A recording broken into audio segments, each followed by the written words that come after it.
ଶ୍ରୋତା ବନ୍ଧୁ, ଆଧ୍ୟାତ୍ମିକ ଉତ୍ତରଣ ହିଁ ପ୍ରତ୍ୟେକ ମଣିଷର ଏକାନ୍ତ କାମ୍ୟ ଏବଂ ଲକ୍ଷ୍ୟ ହେବା ଉଚିତ। ଏ ଲକ୍ଷ୍ୟ ପର୍ଯ୍ୟନ୍ତ ପହଞ୍ଚାଇବାରେ କିଛି ମହାତ୍ମା ଆମକୁ ସହାୟତା କରନ୍ତି। ସେମିତି ଜଣେ ଆଧ୍ୟାତ୍ମବାଦୀ ଦିବ୍ୟାତ୍ମା ମହାତ୍ମା, ସେ ହେଉଛନ୍ତି ଶ୍ରୀଯୁକ୍ତ ସୀମାଞ୍ଚଳ ପଣ୍ଡା ମହୋଦୟ। ସୀମାଞ୍ଚଳ ପଣ୍ଡା ଜଣେ ସମାଜ ବିଜ୍ଞାନୀ, ସାରସ୍ୱତ ସାଧକ ଏବଂ ଗବେଷକ। ସେ ଗଞ୍ଜାମ ଜିଲ୍ଲାର ଛତ୍ରପୁର ନିକଟସ୍ଥ ବିପୁଳିଙ୍ଗି ଗ୍ରାମରେ 1955 ମସିହାରେ ଜନ୍ମଗ୍ରହଣ କରିଥିଲେ। ସେ ସଂସ୍କୃତ ସାହିତ୍ୟରେ MA, ନିରନ୍ତର ବିକାଶ ବିଜ୍ଞାନରେ MSc ଏବଂ B.Ed ଡିଗ୍ରୀ ହାସଲ କରିଛନ୍ତି। ସମାଜ ବିଜ୍ଞାନ କ୍ଷେତ୍ରରେ ତାଙ୍କର ଅଧ୍ୟୟନ ପ୍ରସୂତ ଅନେକ ରିପୋର୍ଟ ଜାତୀୟ ଏବଂ ଆନ୍ତର୍ଜାତିକ ସ୍ତରରେ ସ୍ୱୀକୃତି ଲାଭ କରିଛି। ବେଦ, ବେଦାନ୍ତ, ଦର୍ଶନ, ଗୀତା ଏବଂ ଭାଗବତ ଆଧାରିତ ଅନେକ ପ୍ରବନ୍ଧ ବିଭିନ୍ନ ପତ୍ରପତ୍ରିକାରେ ପ୍ରକାଶିତ ହୋଇ ଆସୁଛି। ଓଡ଼ିଆ ଭାଷା ସାହିତ୍ୟ କ୍ଷେତ୍ରରେ ମଧ୍ୟ ଅନେକ ପ୍ରବନ୍ଧ, ଗଳ୍ପ, କବିତା ତାଙ୍କର ପ୍ରକାଶିତ ହୋଇଛି। ମାନବାଧିକାର ମଞ୍ଚ ଭୁବନେଶ୍ୱର ଦ୍ୱାରା ପ୍ରକାଶିତ ଗୀତାମୃତ ସୁବୋଧିନୀ ପ୍ରଥମ ଭାଗରେ ଭକ୍ତି, ଜ୍ଞାନ ଏବଂ କର୍ମ ଆଧାରିତ ସହଜ ଏବଂ ସୁବୋଧ ବ୍ୟାଖ୍ୟାନ ତାଙ୍କର ରହିଛି। ଏସବୁ ନିଶ୍ଚିତ ଭାବରେ ଅଧ୍ୟାତ୍ମବାଦୀ ମାନବମାନଙ୍କ ଜୀବନଯାତ୍ରା କ୍ଷେତ୍ରରେ ସେମାନଙ୍କୁ ଏକ ଉତ୍ତରିତ ମାର୍ଗ ପ୍ରଦାନ କରିବ ବୋଲି ମୋର ବିଶ୍ୱାସ। ଶ୍ରୋତା ବନ୍ଧୁ, ଆଜି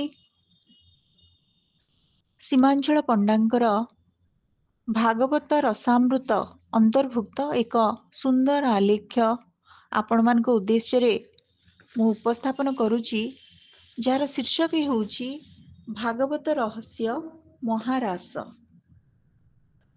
ଶ୍ରୀମଦ୍ ଭାଗବତ ମହାପୁରାଣରେ ପ୍ରଥମ ସ୍କନ୍ଧର ତୃତୀୟ ଶ୍ଲୋକରେ ଲିଖିତ ଅଛି, ପିବତ ଭାଗବତମ୍ ରସମାଳୟମ୍। ଭାଗବତ ହେଉଛି ରସର ଭଣ୍ଡାର। ଭାଗବତ ରସକୁ ସମସ୍ତେ ପାନ କରନ୍ତୁ। ଭକ୍ତି ତତ୍ତ୍ୱ, ଲୀଳା ତତ୍ତ୍ୱ ଏବଂ ଆଧ୍ୟାତ୍ମ ତତ୍ତ୍ୱର ତ୍ରିବେଣୀ ସଙ୍ଗମ ହେଉଛି ଭାଗବତ ଗ୍ରନ୍ଥ। ପ୍ରଥମ ସ୍କନ୍ଧର ପ୍ରଥମ ଅଧ୍ୟାୟର 17 ଶ୍ଲୋକରେ ଲେଖା ଅଛି, ତସ୍ୟ କର୍ମାଣ୍ୟୁଦାରାଣୀ ପରିଗୀତାନି ସୁରଭିଃ ବ୍ରୂହିଣଃ ଶ୍ରଦ୍ଧଧାନାନାଂ ଲୀଳୟା ଦଧତ କଳା। ପରମାତ୍ମା ଲୀଳା ପ୍ରକଟ ପାଇଁ ଅବତାର ଗ୍ରହଣ କରନ୍ତି। ନାରଦାଦି ମହାତ୍ମାମାନେ ପରମାତ୍ମାଙ୍କର ଉଦାର ଲୀଳା ଓ କର୍ମକୁ ଗାନ କରନ୍ତି। ଶ୍ରୀକୃଷ୍ଣ ଲୀଳା ବର୍ଣ୍ଣନା ପୂର୍ବକ ଆମକୁ ଶୁଣାନ୍ତି। ଶ୍ରୀକୃଷ୍ଣଙ୍କର ଲୀଳା ବର୍ଣ୍ଣନା ଦଶମ ସ୍କନ୍ଧରେ ବର୍ଣ୍ଣିତ ହୋଇଛି, ଯାହାକି ଗୋପଲୀଳା ଏବଂ ଦ୍ୱାରିକା ଲୀଳା ଅଟେ। ସଂସ୍କୃତ ଭାଗବତର ଦଶମ ସ୍କନ୍ଧର 29 ଅଧ୍ୟାୟ ଠାରୁ 33 ଅଧ୍ୟାୟ ପର୍ଯ୍ୟନ୍ତ 5ଟି ଅଧ୍ୟାୟକୁ ରାସ ପଞ୍ଚାଧ୍ୟାୟୀ କୁହାଯାଏ। ରାସ ପଞ୍ଚାଧ୍ୟାୟୀର ଶେଷ ଅଧ୍ୟାୟଟିକୁ ମହାରାସ କୁହାଯାଏ, କିନ୍ତୁ ଅତିବଡ଼ି ଜଗନ୍ନାଥ ଦାସଙ୍କ ଓଡ଼ିଆ ଭାଗବତରେ ଏହି ରାସ ପଞ୍ଚାଧ୍ୟାୟୀ ହେଉଛି ଦଶମ ସ୍କନ୍ଧର 30 ଅଧ୍ୟାୟରୁ 34 ଅଧ୍ୟାୟ ପର୍ଯ୍ୟନ୍ତ। 30 ଅଧ୍ୟାୟ ପ୍ରାରମ୍ଭରେ ଜଗନ୍ନାଥ ଦାସ ଲେଖିଛନ୍ତି, ଶୁଣ ପରୀକ୍ଷ ନରନାଥ କୃଷ୍ଣ ଚରିତ ଭାଗବତ। ଶ୍ରୀକୃଷ୍ଣଙ୍କ ଚରିତ ହିଁ ଭାଗବତ ଗ୍ରନ୍ଥ। ରାସ ପଞ୍ଚାଧ୍ୟାୟୀ ହେଉଛି ଭକ୍ତି ଗ୍ରନ୍ଥ ଭାଗବତର ପ୍ରାଣ ସ୍ୱରୂପ। ରାସ ପଞ୍ଚାଧ୍ୟାୟୀରେ ଗୋପୀଙ୍କର ପ୍ରେମ ଭକ୍ତିର ପରମ ଭକ୍ତି ଭାବ ପ୍ରକଟିତ ହୋଇଛି। ଗୋପୀଙ୍କର ପ୍ରେମ ଭକ୍ତିର ପରମାନନ୍ଦ ରାସ ପଞ୍ଚାଧ୍ୟାୟୀରେ ପ୍ରକଟିତ ହୋଇଛି। ମାଧୁର୍ଯ୍ୟ ଓ ପ୍ରେମ ଭକ୍ତିର ପରମାନନ୍ଦ ହିଁ ରାସ ପଞ୍ଚାଧ୍ୟାୟୀ। ରାସ ଶବ୍ଦଟି ରସ ଶବ୍ଦରୁ ଉତ୍ପତ୍ତି ହୋଇଛି। ପରମାତ୍ମା ପରମେଶ୍ୱରଙ୍କ ବିଭିନ୍ନ ନାମ ମଧ୍ୟରୁ ଗୋଟିଏ ନାମ ହେଉଛି ରସ। ତୈତ୍ତରୀୟ ଉପନିଷଦରେ ଲେଖା ଅଛି, ରସୋ ବୈ ସହ ରସ ହେବାୟମ୍ ଲବ୍ଧାନନ୍ଦୀ ଭବତି। ବ୍ରହ୍ମ ହେଉଛନ୍ତି ଆନନ୍ଦ, ତେଣୁ ବ୍ରହ୍ମ ହିଁ ରସ। ଏହି ରସ ପ୍ରାପ୍ତ କରି ମନୁଷ୍ୟ ଆନନ୍ଦ ଅର୍ଥାତ୍ ସୁଖୀ ହୋଇଥାଏ। ବ୍ରହ୍ମଙ୍କର ସ୍ୱରୂପ ଲକ୍ଷଣ ହେଉଛି ସତ୍ ଚିତ୍ ଆନନ୍ଦ। ଆନନ୍ଦୋ ବ୍ରହ୍ମେତି ବ୍ୟଜାନାତ୍। ଆନନ୍ଦ ହିଁ ବ୍ରହ୍ମ। ରାସ ଶବ୍ଦଟିର ପରିଭାଷା ହେଉଛି ରସାନାମ୍ ସମୂହୋ ରାସଃ, ଅର୍ଥାତ୍ ରସର ମିଳିତ ପରିପ୍ରକାଶ ହିଁ ରାସ। ଅନେକ ଭାବରେ ରସ ଆସ୍ୱାଦନ କ୍ରୀଡ଼ା ହେଉଛି ରାସ ବା ରାସ କ୍ରୀଡ଼ା। ଗୀତ, ନୃତ୍ୟ ମନୁଷ୍ୟକୁ ଆନନ୍ଦ ପ୍ରଦାନ କରିଥାଏ। ଭଗବାନଙ୍କର ନାମ ରସ ବା ନାମାମୃତ ପରମ ଆନନ୍ଦ ପ୍ରଦାନ କରିଥାଏ। କୁହାଯାଏ, ଶୈବ ରସାନାମ୍ ରସତମଃ ପରମଃ। ଭଗବାନ ହିଁ ଶ୍ରେଷ୍ଠ ରସ, ପରମ ରସ। ଗୋପୀମାନଙ୍କୁ ପରମ ରସ ଆସ୍ୱାଦନର ସୁଯୋଗ, ପରମାନନ୍ଦ ପ୍ରଦାନ ପାଇଁ ରସରାଜ ଲୀଳାମୟ ଭଗବାନ ଶ୍ରୀକୃଷ୍ଣ ରାସ ଆୟୋଜନ କରିଥିଲେ। ଶରଦ ପୂର୍ଣ୍ଣିମାରେ ବା କାର୍ତ୍ତିକ ମାସ ପୂର୍ଣ୍ଣିମାରେ ରାସ ହୋଇଥିଲା। ଏଣୁ ଶରଦ ପୂର୍ଣ୍ଣିମା ବା କାର୍ତ୍ତିକ ପୂର୍ଣ୍ଣିମାକୁ ରାସ ପୂର୍ଣ୍ଣିମା ମଧ୍ୟ କୁହାଯାଏ। ରାସ ପଞ୍ଚାଧ୍ୟାୟୀର 5ଟି ଅଧ୍ୟାୟରେ ଶ୍ରୀକୃଷ୍ଣଙ୍କର ବଂଶୀ ଧ୍ୱନି, ଗୋପ ନାରୀମାନଙ୍କର ଅଭିସାର, ଶ୍ରୀକୃଷ୍ଣଙ୍କ ସହିତ ଗୋପୀଙ୍କର କଥୋପକଥନ, ଶ୍ରୀରାଧା ସହିତ ଶ୍ରୀକୃଷ୍ଣଙ୍କ ଅନ୍ତର୍ଧ୍ୟାନ, ପୁନଃ ପ୍ରକଟ, ବନବିହାର, ରସକ୍ରୀଡ଼ା ଆଦି ବର୍ଣ୍ଣିତ ହୋଇଛି। ରାସ ପଞ୍ଚାଧ୍ୟାୟୀ ମଧ୍ୟରୁ ପ୍ରଥମ ଅଧ୍ୟାୟଟିର ନାମ ହେଲା ରାସଲୀଳା ପ୍ରାରମ୍ଭ, ଦ୍ୱିତୀୟଟି ଶ୍ରୀକୃଷ୍ଣଙ୍କ ବିରହରେ ଗୋପୀଙ୍କ ଦଶା, ତୃତୀୟଟି ଗୋପୀ ଗୀତ, ଚତୁର୍ଥଟି ଶ୍ରୀକୃଷ୍ଣଙ୍କର ପୁନଃ ପ୍ରକଟ ଏବଂ ଗୋପୀଙ୍କୁ ସାନ୍ତ୍ୱନା, ପଞ୍ଚମ ଅଧ୍ୟାୟଟି ହେଉଛି ମହାରାସ।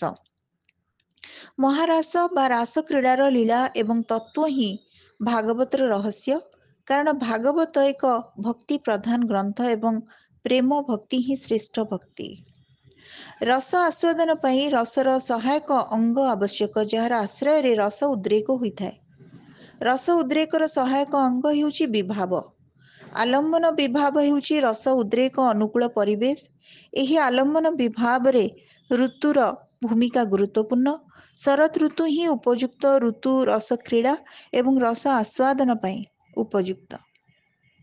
ପୂର୍ଣ୍ଣିମା ହେଉଛି ଉପଯୁକ୍ତ ତିଥି, କାରଣ ମନର ଅଧିପତି ହେଉଛନ୍ତି ଚନ୍ଦ୍ର। ସୁଶୀତଳ ଚନ୍ଦ୍ର କିରଣ ମନୋଦଶାକୁ ଉଦ୍ଦୀପ୍ତ କରିଥାଏ। ଏଣୁ ଶରତ ପୂର୍ଣ୍ଣିମାରେ ଶ୍ରୀକୃଷ୍ଣ ମହାରାସ ରଚିଥିଲେ। ଜଗନ୍ନାଥ ଦାସ ଦଶମ ସ୍କନ୍ଧର 30 ଅଧ୍ୟାୟରେ ଲେଖିଛନ୍ତି, ଶରତ କାଳର ଯେ ଶଶୀ ମଲ୍ଲିକା ପୁଷ୍ପ ପ୍ରାୟ ଦିଶି, ଦେଖି ସାନନ୍ଦ ଦାମୋଦର ମାୟା ମନୁଷ୍ୟ ମାୟାଧର। ଗୋବିନ୍ଦ ବିଚାରନ୍ତି ମନେ, ଆଜି ରମିବା ବୃନ୍ଦାବନେ। 16,000 ଗୋପନାରୀ ମତେ ବରିବେ ତପ କରି। ମୁଁ ତାଙ୍କ ପୁରାଇଲି ଆସ, ସେ ମୋର ଭକତ ବିଶ୍ୱାସ। ଅନେକ ଜନ୍ମ ତପ କରି ଏବେ ହୋଇଲେ ଗୋପନାରୀ। ତ୍ରିଭଙ୍ଗ ଛନ୍ଦେ ହୋଇ ଉଭା, ଚାରୁ ଅଧରେ ବେଣୁ ଶୋଭା। ଗୋପୀଙ୍କ ନାମ ଧରି ଧୀରେ, ମୁରଲୀ ଡାକଇ ସୁସ୍ୱରେ। ନାଦ ମୋହିଲେ ବନମାଳୀ, 16,000 ଗୋପବାଳୀ। ଏକକୁ ଆର କେ ଲୁଚାଇ, ଧାଇଁଲେ ଅସମ୍ଭାଳ ହୋଇ। ମୁରଲୀ ନାଦ ଅନୁସରି, ବନେ ଧାଇଁଲେ ଗୋପନାରୀ। ଅନନ୍ତ ମାୟା ଯୋଗ କରି, 16,000 ରୂପ ଧରି। ଗୋପୀକେ ଗୋବିନ୍ଦ ଗୋଟିଏ, ସ୍ୱର୍ଗେ ଦେଖନ୍ତି ଦେବତାଏ। ଶ୍ରୋତାବନ୍ଧୁ, ଗୋଟିଏ ଗୋପୀ ପାଇଁ ଗୋଟିଏ ଗୋବିନ୍ଦ ହୋଇ ରାସମଣ୍ଡଳରେ ରାସଲୀଳା କରିଥିଲେ ରସରାଜ ଶ୍ରୀକୃଷ୍ଣ। ଅତି ମଧୁର, ସୁନ୍ଦର ଏବଂ ଚମତ୍କାର ସେ ମହାରାସ ଲୀଳା। ରସ ଆସ୍ୱାଦନରେ ବିହଳିତ ହୋଇ କେଉଁ କେଉଁ ଗୋପୀ ରସରାଜକୁ ଆଲିଙ୍ଗନବଦ୍ଧ କରୁଥିଲେ। ଗୋପୀ ବାଳାମାନେ ଶ୍ରୀକୃଷ୍ଣଙ୍କ କର ଧରି ଢଳି ଢଳି ନାଚିବା ବେଳେ ସେମାନଙ୍କର ଅଙ୍ଗଭଙ୍ଗୀ ଅତି ସୁନ୍ଦର ଭାବେ ପ୍ରକାଶିତ ହେଉଥିଲା। କିଙ୍କିଣୀର କିଣିକିଣି ନାଦ ଗୀତ ସହିତ ତାଳ ଦେଉଥିଲା। କାହାର କବରୀରୁ ଫୁଲମାଳ ଖସିଗଲାଣି ତ କାହାର ବସ୍ତ୍ର ତଳେ ଲୋଟିଲାଣି। କାହାର କଟି ମେଖଳା ଫିଟିଗଲାଣି ତ କାହାର ବଳୟ ନୂପୁର ଶବ୍ଦ ସହିତ ତାଳ ଦେଇ ଗୋବିନ୍ଦ ନୃତ୍ୟ କରିଚାଲିଛନ୍ତି। କେଉଁ ଗୋପୀର ମୁଖମଣ୍ଡଳରୁ ଝାଳ ନିଗିଡ଼ି ଗଲାଣି ତ ରସରାଜ ଶ୍ରୀକୃଷ୍ଣ ସ୍ୱହସ୍ତରେ ଅତି ସରାଗରେ ପୋଛି ଦେଉଛନ୍ତି। ନୃତ୍ୟରତା ଗୋପୀମାନେ ତୋଷିତ ମନରେ ଗୀତଗାନ କରୁଥିଲେ। ବିଭିନ୍ନ ଭଙ୍ଗୀରେ ପାଦ ଚାଳନା କରୁଥିଲେ। ହୋଇଣ ଅନେକ ପୀରତି, ମଣ୍ଡଳ ଆକାରେ ଯୁବତୀ। ପାଦ ଚାଳନ୍ତି ଅଙ୍ଗ ଭଙ୍ଗେ, ଭ୍ରୁକୁଟି କୁଟିଳ ଅପାଙ୍ଗେ ଇତ୍ୟାଦି। ଶୁକଙ୍କ ମୁଖରୁ ମହାରାସ କଥା ଶୁଣି ମହାରାଜା ପରୀକ୍ଷିତଙ୍କ ମନରେ ଆଶଙ୍କା ଜନ୍ମ ହେଲା। ସେ ଶୁକମୁନିକୁ ପଚାରିଲେ, ଶ୍ରୀକୃଷ୍ଣଙ୍କ ଅବତାର ଗ୍ରହଣର ଉଦ୍ଦେଶ୍ୟ ହେଉଛି ଯେ ଧର୍ମର ସ୍ଥାପନା କରିବା ଏବଂ ଅଧର୍ମର ବିନାଶ କରିବା। ଧର୍ମ ରକ୍ଷକ ଶ୍ରୀକୃଷ୍ଣ ପରନାରୀ ରମଣ କରି ଅଧର୍ମ କାର୍ଯ୍ୟ କିପରି କରିପାରୁଛନ୍ତି? ଏହାର ଉତ୍ତରରେ ଶୁକମୁନି କହିଲେ, ଅଗ୍ନି ଭକ୍ଷ୍ୟ ଓ ଅଭକ୍ଷ୍ୟ ସବୁ ଭକ୍ଷଣ କରନ୍ତି, କିନ୍ତୁ ଅଗ୍ନିଠାରେ ଅଭକ୍ଷ୍ୟ ପଦାର୍ଥ ଭକ୍ଷଣ ଦୋଷ ଲାଗେ ନାହିଁ। ଭଗବାନ ଶଙ୍କର ହଳାହଳା ଭକ୍ଷଣ କଲେ, କିନ୍ତୁ ଅନ୍ୟ କେହି ଭକ୍ଷଣ କଲେ ତାହା ପ୍ରତି ବିପରୀତ ଫଳ ହେବ। ଈଶ୍ୱର ଯାହା କରନ୍ତି ଜଗତ ମଙ୍ଗଳ ପାଇଁ। ଅନ୍ୟ ଲୋକ ଯେ ସେହି ଆଚରଣ କରିବ ତା ଠିକ୍ ନୁହଁ। ଶ୍ରୀକୃଷ୍ଣ କାଣିଆ ଆଙ୍ଗୁଠିରେ ଗୋବର୍ଦ୍ଧନ ଧାରଣ କରିଥିଲେ, ଆମେ ତ ସେପରି କରିପାରିବା ନାହିଁ। ଭଗବାନ ଯାହା କହିଛନ୍ତି ତାହା ଆମ ପାଇଁ କରଣୀୟ। ଶ୍ରୀକୃଷ୍ଣ ଯାହା କହିଛନ୍ତି ତାହା ନ କଲେ ଆମର କ୍ଷତି ହେବ। ଶ୍ରୀକୃଷ୍ଣଙ୍କ ରାସଲୀଳା ଥିଲା ଗୋପୀଙ୍କ ମୁକ୍ତି ପାଇଁ। ଆମେ ସେ ସବୁ କଥା କରିପାରିବା ନାହିଁ। ଜଗନ୍ନାଥ ଦାସ ଲେଖିଛନ୍ତି, ଈଶ୍ୱର ଆଦିଙ୍କର ମତ ଅଳପ ଜନେ ବିପରୀତ। ଭାଗବତର ରାସ ରହସ୍ୟ ହେଉଛି ପ୍ରେମ ଭକ୍ତି ଦ୍ୱାରା ଭକ୍ତଙ୍କୁ ମୁକ୍ତି ପ୍ରଦାନ କରିବା। ପ୍ରେମ ଭକ୍ତି ହେଉଛି ଶ୍ରେଷ୍ଠ ଭକ୍ତି। ଗୋପାଙ୍ଗନା ଏବଂ ସେମାନଙ୍କର ପତିଙ୍କ ଠାରେ ଭଗବାନ ଶ୍ରୀକୃଷ୍ଣ ଅନ୍ତଃକରଣରେ ଆତ୍ମରୂପେ ବିରାଜମାନ ହୋଇଛନ୍ତି। ସେ ନିଜର ଦିବ୍ୟ ଚିନ୍ମୟ ଶ୍ରୀ ବିଗ୍ରହ ପ୍ରକଟ କରି ଭକ୍ତଜନଙ୍କ ପାଇଁ ଲୀଳା ଆଚରଣ କରନ୍ତି। ଶ୍ରୀକୃଷ୍ଣ ଯେତେବେଳେ 16,000 ଗୋପୀଙ୍କ ସହିତ ଲୀଳା କରୁଥିଲେ, ସେହି 16,000 ଗୋପୀ ନିଜ ନିଜ ଗୃହରେ ସେହି ରାତ୍ରିରେ ସ୍ୱାମୀମାନଙ୍କ ସହିତ ରହିଥିଲେ, ଶୟନ କରୁଥିଲେ। ଦଶମ ସ୍କନ୍ଦ 46 ଅଧ୍ୟାୟର 4ର୍ଥ ଶ୍ଲୋକରେ ଭଗବାନ ଶ୍ରୀକୃଷ୍ଣ କହିଛନ୍ତି, ହେ ଉଦ୍ଧବ, ଗୋପୀମାନଙ୍କର ମନ ନିରନ୍ତର ମୋ ଠାରେ ହିଁ ରହିଥାଏ। ସେମାନଙ୍କର ପ୍ରାଣ ଏବଂ ଜୀବନ ସର୍ବସ୍ୱ ମୁଁ। ମୋ ପାଇଁ ସେମାନେ ପତି ପୁତ୍ର ସମସ୍ତଙ୍କୁ ତ୍ୟାଗ କରିଛନ୍ତି। ସେ ମୋତେ ହିଁ ନିଜର ପ୍ରିୟତମ ମାନିଛନ୍ତି। ମୁଁ ସେମାନଙ୍କର ଆତ୍ମା ବୋଲି ମାନିଛନ୍ତି। ମୋର ଦୀକ୍ଷା ହେଉଛି, ଯେଉଁମାନେ ମୋ ପାଇଁ ଲୌକିକ ଏବଂ ପାରଲୌକିକ, ସେମାନଙ୍କ ଭରଣ ପୋଷଣ ମୁଁ ନିଜେ ହିଁ କରିଥାଏ। ଗୀତାର 18 ଅଧ୍ୟାୟ ମୁଖ୍ୟ ଯୋଗରେ କୁହାଯାଇଛି, ସର୍ବଧର୍ମାନ୍ ପରିତ୍ୟଜ୍ୟ, ଅର୍ଥାତ୍ ସମସ୍ତ ଧର୍ମ ପରିତ୍ୟାଗ କରି ମୋ ଠାରେ ଶରଣାପନ୍ନ ହୁଅ। ମୁଁ ତୁମର ସମସ୍ତ ପାପ ମୋଚନ କରି ମୋକ୍ଷ ପ୍ରଦାନ କରିବି। ନାରଦ ଭକ୍ତି ସୂତ୍ର ଏବଂ ଭକ୍ତି ପ୍ରଧାନ ଗ୍ରନ୍ଥ ଭକ୍ତିର ପରାକାଷ୍ଠା ସମ୍ପର୍କରେ ନାରଦ କହିଛନ୍ତି, ଏହି ଭକ୍ତି ଗ୍ରନ୍ଥର 21 ସୂତ୍ରରେ ନାରଦ କହିଛନ୍ତି, ଯଥା ବ୍ରଜ ଗୋପିକାନାମ୍। ପରମ ଏବଂ ଚରମ ଭକ୍ତିର ପ୍ରତୀକ ହେଉଛନ୍ତି ଗୋପନାରୀମାନେ। ସେମାନଙ୍କର ପ୍ରେମ ଭକ୍ତି ଏବଂ ସମର୍ପଣ ଭକ୍ତି ହିଁ ଶ୍ରେଷ୍ଠ ଭକ୍ତି। ଏହା ହିଁ ଭାଗବତରେ ରାସ ରହସ୍ୟ।